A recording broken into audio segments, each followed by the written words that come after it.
मेरा अभिवादन स्वीकार करें दोस्तों। मैं सुजाता नागर आज आप सभी को दिल्ली के पुराने किले में बनी किला कोहना मस्जिद लिए चलती हूँ। तो चलिए मेरे साथ फिर एक बार।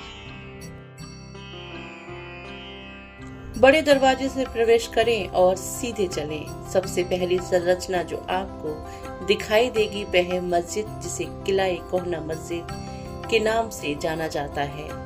मस्जिद के नाम का शाब्दिक अर्थ है पुराने किले की मस्जिद। मौजूदा अभिलेखों के अनुसार यह किले की एक सामूहिक मस्जिद थी और इसका निर्माण शेरशाह सूरी द्वारा कराया गया था और इसकी पूर्णता तिथि 1541 बताई जाती है।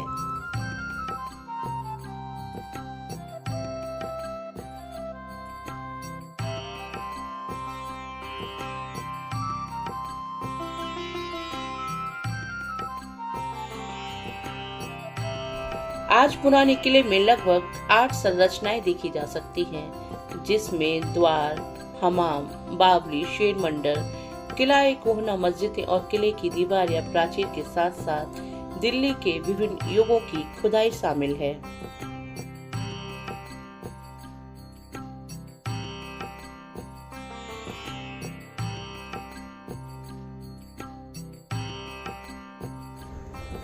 यह बताना मुश्किल है कि मौजूदा संरचनाओं में से कौन सी संरचना हुमायूं द्वितीय मुगल सम्राट की कृति है और कौन सी शेरशाह सूरी की। 19वीं सदी के पुरातत्वविद जफर हसन कहते हैं कि आम राय के अनुसार दीवार और दरवाजे हुमायूं के हैं और किला कोहना मस्जिद और शेर मंडल शेरशाह सूरी के हैं। वास्तुकला इतिहासकार कैथरीन अशर किला कोहना मस्जिद को शेरशाह सूरी से जोड़ते हैं। कई अन्य विद्वान और इतिहासकार इस पर मतभेद रखते हैं। कुछ लोग जीवित साहित्य और पुरालेखीय जानकारी के आधार पर मानते हैं कि मौजूदा संरचनाओं में से किसी का भी श्रेय शेरशाह सूरी को नहीं दिया जा सकता।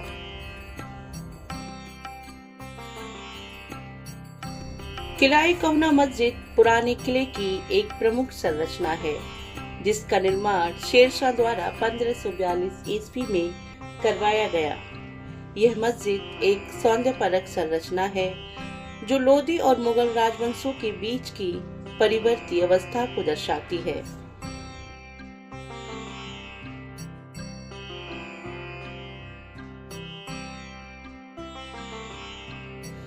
किला कोहना मस्जिद की वास्तुशिल्पीय विशेषताएं बादशाह अकबर द्वारा बनवाए गए स्मारकों में और भी उभरकर दिखाई देती है। किला कोहना धूसर रंग के क्वार्टजाइट पत्थरों से बनी एक गुंबद युक्त आयताकार संरचना है, जिसमें लाल और पीले बलुआ पत्थरों का प्रचुर मात्रा में प्रयोग किया गया है। इस संरचना की अग्रभित्ति में 5 मेहराब हैं।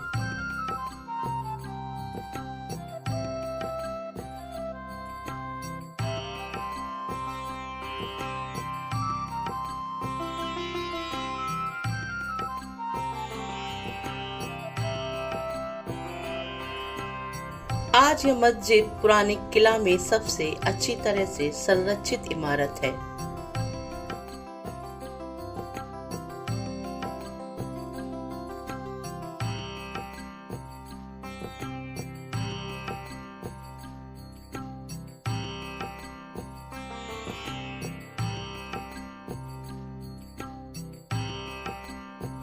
इस मस्जिद को अपने प्रकार की पराकाष्ठा माना जाता है और यह अधिक परिष्कृत मुगल स्थापत्य शैली का एक प्रोटोटाइप भी है।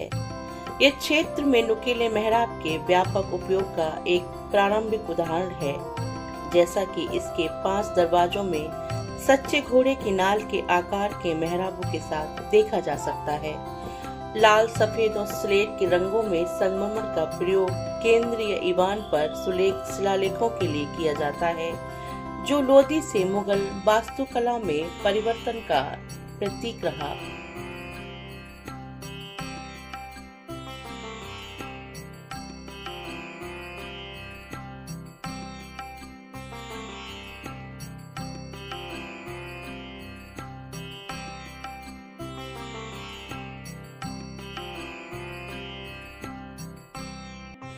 इसे सुल्तान और उसके दरबारियों के लिए एक जामी मस्जिद या शुक्रवार की मस्जिद के रूप में डिजाइन किया गया था।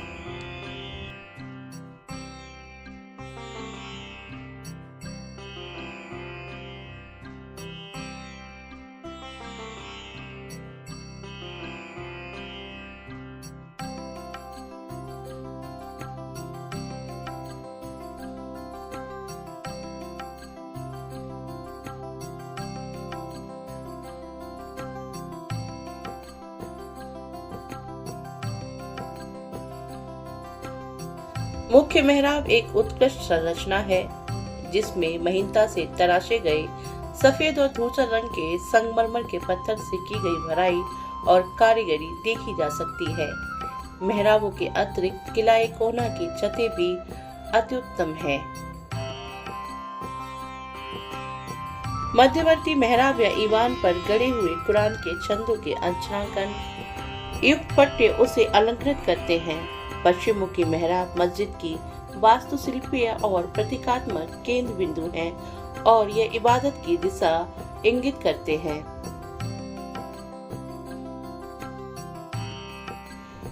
इस आयताकार संरचना को गोलाकार गुंबद से आच्छादित करने वाली मध्यवर्ती गुंबद की छत बेहतरीन कारीगरी का एक उत्तम उदाहरण प्रस्तुत करती है।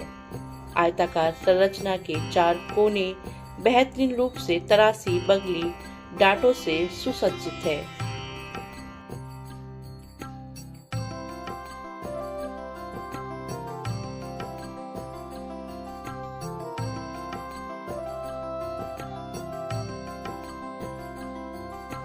पूरी मस्जिद में आप पश्चिमी और मध्य एशिया में उत्पन्न हुई इस्लामी वास्तुकलाओं एवं कलश और कमल जैसे हिंदुओं के स्वदेशी शैलीगत रूपांकनों के बीच एक सामंजस्यपूर्ण सम्मिश्रण देख सकते हैं। इससे इन संरचनाओं को बनवाने वालों के समन्वयात्मक दृष्टिकोण का पता चलता है, जिसके परिणाम स्वरूप हिंदुस्तान में एक सम्मिश्रित संस्कृति का क्रमिक विकास हुआ था।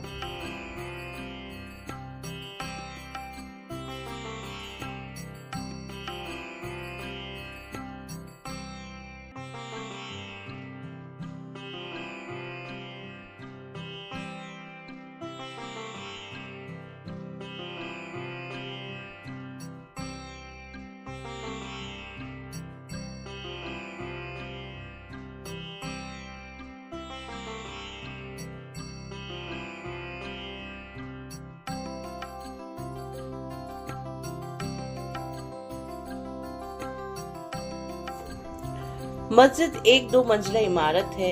दूसरी मंजिल प्रार्थना कक्ष से सीढ़ियों के माध्यम से पहुंचा जा सकता है। आयताकार हॉल के साथ एक संकीर्ण मार्ग चल रहा है जो महिला दरबारियों को प्रार्थना करने के लिए एक जगह प्रदान करता है, जबकि बाईं दीवार पर मेहराब द्वार अलंकृत झरोखे द्वारा तैयार किया गया था जो शाही परिवार के सदस्यों के लिए आरक्षित था। मस्जिद के भीतर एक संगमरमर की पटिया पर एक शिलालेख लिखा है,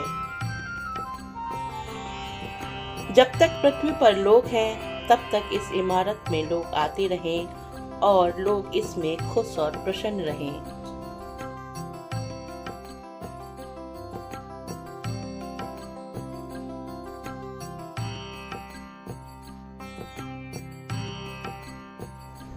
किला कोना की बेहतरीन रूप से तराशी हुई छतें जो इस्लामी और स्वदेशी शैलियों का सम्मिश्रण दिखती हैं।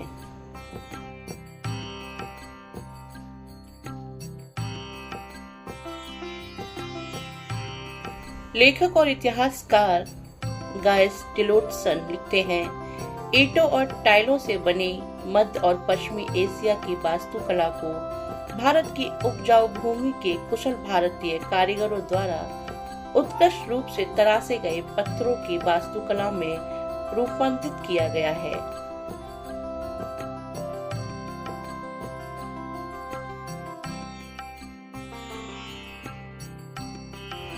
शेरशाह सूरी, जिसे सुल्तान आदिल, जिसका शाब्दिक अर्थ है न्यायप्रिय राजा की उपाधि से भी जाना जाता है, 1530 से 1540 तक बिहार का शासक था और 1540 से 1545 में अपनी मृत्यु तक हिंदुस्तान का सुल्तान बना रहा। उसने मुगल साम्राज्य को हराया, सूर साम्राज्य की स्थापना की और दिल्ली में अपना शासन स्थापित किया।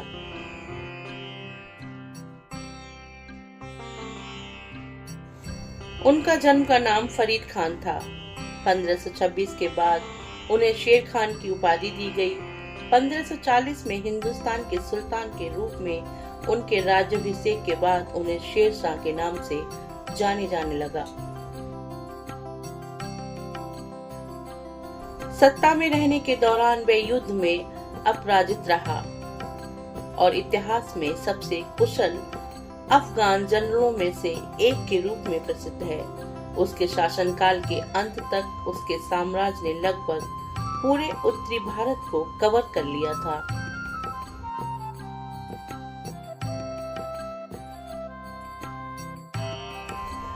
सूर साम्राज्य के सम्राट के रूप में अपने शासन के दौरान शेर शाह ने कई आर्थिक, प्रशासनिक और सैन्य सुधार किए। उन्होंने पहला रुपया जारी किया, भारतीय उपमहाद्वीप की डाक प्रणाली को व्यवस्थित किया, साथ ही बंगाल के चटगांव से अफगानिस्तान के काबुल तक ग्रैंड ट्रंक रोड का विस्तार किया, जिससे व्यापार में काफी सुधार हुआ। शेर शाह ने हुमायूं के दीना पनाह शहर को और विकसित किया, जिसका नाम बदलकर शेरगढ़ रखा गया। मई 1545 में कालिंजर किले की घेराबंदी करते समय शेर शाह की मृत्यु हो गई।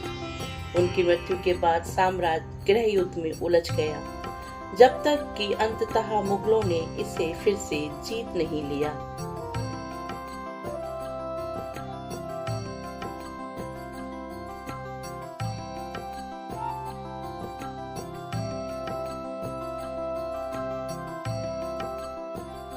दोस्तों, अगर आपको मेरी वीडियो पसंद आया करे तो इसे प्लीज शेयर जरूर किया कीजिए, साथ ही साथ लाइक करें और जिन्होंने सब्सक्राइब नहीं किया है वो सब्सक्राइब जरूर कर लें। बेल आइकन का बटन दबाना ना भूलें, जिससे मेरी अगली आने वाले वीडियोस की नोटिफिकेशन आप सब तक समय से पहुंच जाएगी। मेरा इस सफर में साथ देने के लिए आप सभी को अनेकों धन्यवाद।